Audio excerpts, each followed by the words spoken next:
नमस्कार, मैं हूं वरुण कुमार और आप देख रहे हैं पर्सनल फाइनेंस का खास बुलेटिन मनी टाइम, जिसे अब आप YouTube, Facebook, Instagram और ट्विटर के अलावा Money9 के ऐप पर भी देख सकते हैं।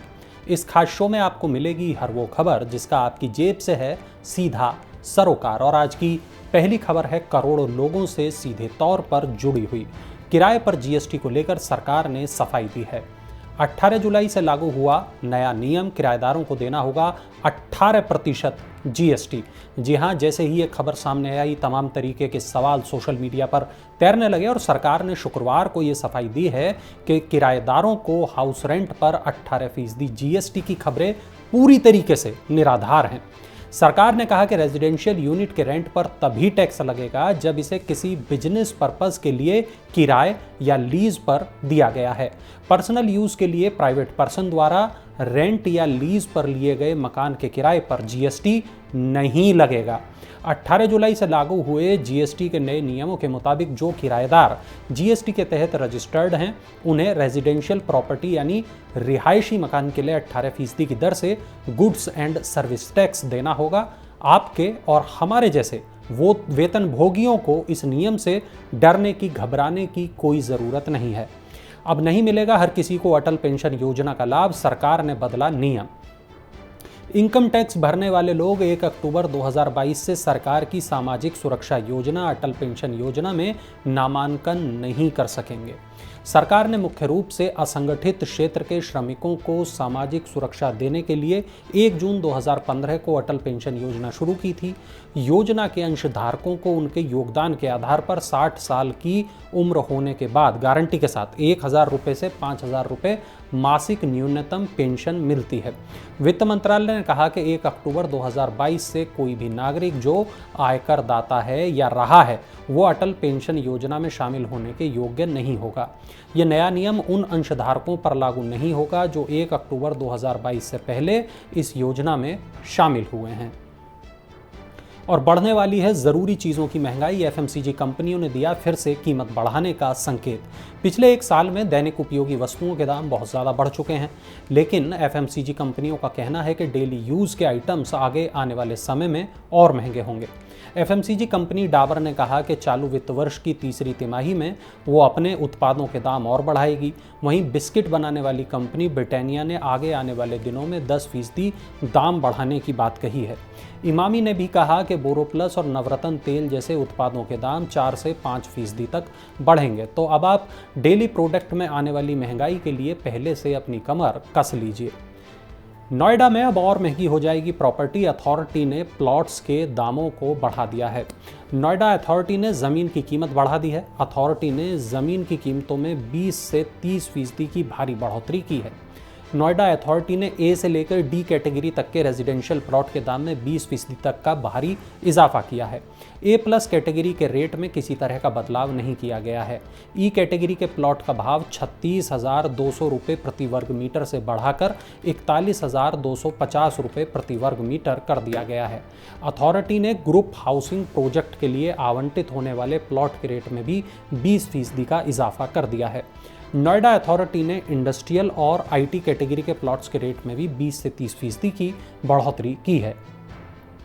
सरकारी बैंकों की रैंकिंग जारी हो गई है। बैंक ऑफ महाराष्ट्र ने इस रैंकिंग में बाजी मार ली है। बैंक ऑफ महाराष्ट्र लोन और जमा वृद्धि के मामले में चालू वित्त वर्ष की पहली तिमाही के दौरान अन्य सार्वजनिक क्षेत्र के बैंकों में पहले स्थान पर रहा।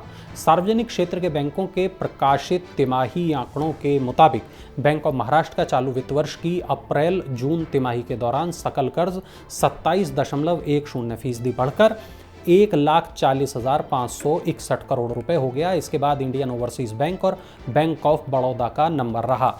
भारतीय स्टेट बैंक कर्ज के मामले में 13.66% की वृद्धि के साथ चौथे स्थान पर है। बैंक ऑफ महाराष्ट्र की जमा राशि 2022-23 की पहली तिमाही में 12.35% बढ़कर 1,95,909 करोड़ रुपए हो गई। बैंक ऑफ महाराष्ट्र और एसबीआई का ग्रॉस एनपीए और शुद्ध एनपीए सबसे कम है। अब यूपीआई के जरिए पेंशन योजना में कर सकेंगे अंशदान। पीएफआरडीए ने शुरू की है नई सुविधा। पेंशन कोष नियामक पीएफआरडीए की 2 पेंशन योजनाओं के अंशधारक अब यूपीआई के जरिए भी अपना अंशदान कर पाएंगे। पीएफआरडीए ने शुक्रवार को कहा कि अभी तक राष्ट्रीय पेंशन स्कीम यानी एनपीएस और अटल पेंशन योजना यानी एपीवाई के खाताधारक अपने स्वैच्छिक अंशदान को आईएमपीएस, एनईएफटी, आरटीजीएस का इस्तेमाल करके नेट बैंकिंग खाते के जरिए सीधे भेज सकते थे, लेकिन अब इसका दायरा और बढ़ा दिया गया है। अब अंशदान जमा करने की प्रक्रिया को सुगम बनाते हुए यूपीआई के माध्यम से भी राशि जमा की जा सकती है। एनपीएस योजना संगठित क्षेत्र के कर्मचारियों के लिए, जबकि एपीवाई असंगठित क्षेत्र के कर्मचारियों के लिए है। सुबह 9:30 बजे के पहले प्राप्त अंशदान को उसी दिन किया गया निवेश माना जाएगा, जबकि इसके बाद मिलने वाली राशि की गणना अगले दिन के निवेश में की जाएगी। महंगाई को लेकर एक खुशखबरी आई है। जुलाई में खुदरा महंगाई दर घट गई है। जुलाई महीने में खुदरा महंगाई दर घटकर 6.71% रही, जो इससे पहले जून में 7.1% दर्ज की गई थी। जुलाई में भले ही महंगाई की दर 5 महीने के निचले स्तर पर आ गई है, लेकिन ये लगातार 34वें महीने आरबीआई के मीडियम टर्म टारगेट यानी 4% से ज़्यादा बनी हुई है। खुदरा महंगाई की ये नई दर केंद्रीय बैंक के 2 से 6% की टॉलरेंस रेंज से ज़्यादा है। वहीं दूसरी ओर जून महीने में औद्योगिक उत्पादन यानी आईआईपी बढ़कर 12.3% हो गया। मतलब आर्थिक गतिविधियों में इस महीने तेजी रही। शेयर बाजार में लगातार दूसरे दिन तेजी, लेकिन सोने में गिरावट दर्ज की गई। घरेलू शेयर बाजार में शुक्रवार को लगातार दूसरे दिन तेजी रही और बीएसई सेंसेक्स 130 अंक की बढ़त के साथ 59,462 अंक पर बंद हुआ।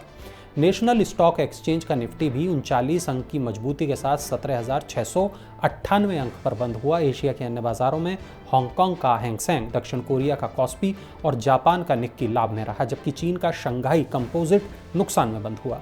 वैश्विक बाजारों में नरम रुख के बीच दिल्ली सर्राफा बाजार में शुक्रवार को सोना 90 रुपये गिरकर 52,915 रुपये प्रति 10 ग्राम पर आ गया।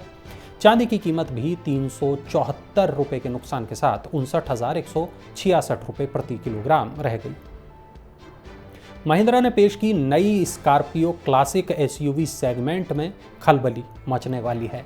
घरेलू ऑटो कंपनी महिंद्रा ने शुक्रवार को अपनी नई स्कॉर्पियो क्लासिक एसयूवी को पेश किया है। इसकी कीमत स्कॉर्पियो एन मॉडल की तुलना में कम होने की संभावना है।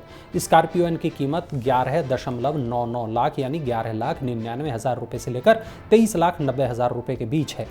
स्कॉर्पियो क्लासिक की एक्स शोरूम कीमत 10 लाख रुपए से 17 लाख रुपए के बीच हो सकती है।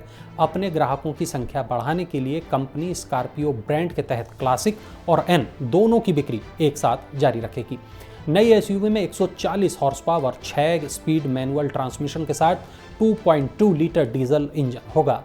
स्कॉर्पियो क्लासिक के 4 व्हील ड्राइव और ऑटोमेटिक ट्रांसमिशन मॉडल नहीं आएंगे। चलिए अब नज़र डालते हैं आईपीओ अपडेट्स पर। बालाजी स्पेशलिटी केमिकल्स ने आईपीओ से धन जुटाने के लिए बाजार नियामक सेबी के पास दस्तावेज जमा कराए हैं। आईपीओ के तहत 250 करोड़ रुपए तक के नए इक्विटी शेयर जारी किए जाएंगे। इसके अलावा प्रोमोटर्स और मौजूदा निवेशक 2.5 करोड़ से ज़्यादा इक्विटी शेयरों की बिक्री पेशकश लाएंगे। आईपीओ से जुटाई जाने वाली राशि का उपयोग कर्ज चुकाने, कार्यशील पूंजी आवश्यकताओं और सामान्य कारपोरेट उद्देश्यों के लिए किया जाएगा। JSW स्पोर्ट्स भी 2025 तक शेयर बाजार में लिस्ट होगी। ये भारत की पहली पब्लिक स्पोर्ट कंपनी होगी। इसकी स्थापना देश में नॉन क्रिकेटिंग स्पोर्ट्स को बढ़ावा देने के लिए 2012 में की गई थी। Company boxing, wrestling, judo, track and field और स्विमिंग जैसे खेलों में खिलाड़ियों को प्रशिक्षण देती है।